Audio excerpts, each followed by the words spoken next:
अकोला लोकसभा मतदारसंघातून भाजपचे उमेदवार अनुप धोत्रे उद्या अर्ज दाखल करतील। धोत्रे शक्ती प्रदर्शन करत आपला नामांकन अर्ज दाखल करणार आहेत आणि यावेळेस त्यांच्यासोबत उपमुख्यमंत्री देवेंद्र फडणवीस आणि प्रदेशाध्यक्ष चंद्रशेखर बावनकुळेही उपस्थित राहणार आहेत।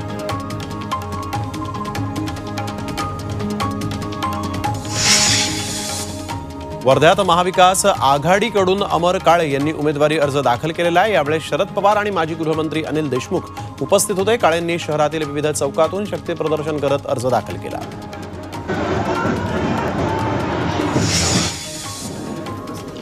खासदार तसंच महायुतीचे उमेदवार संजय जाधव यांनी आपला उमेदवारी अर्ज दाखल केला। यावेळी राज्याचे विरोधी पक्षनेते अंबादास दानवे, माजी मंत्री राजेश टोपे, आमदार राहुल पाटील, आमदार सुरेश वरपुडकर हे उपस्थित होते। अर्ज दाखल केल्यानंतर जोरदार शक्ती प्रदर्शन करण्यात आलं।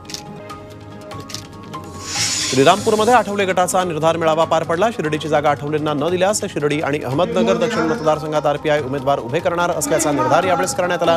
रामदास आठवले सुरुवातीपासून शिर्डी मतदारसंघासाठी आग्रही होते, मात्र ही जागा शिवसेनेला दिल्यामुळे कार्यकर्ते आक्रमक झाले।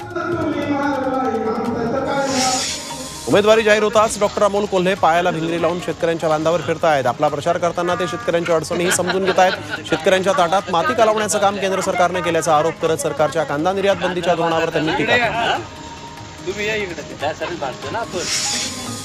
नवी मुंबईतल्या ऐरोलीमध्ये शिवसेना शिंदे गटातर्फे प्रमुख पदाधिकाऱ्यांचा मार्गदर्शन मेळावा पार पडला।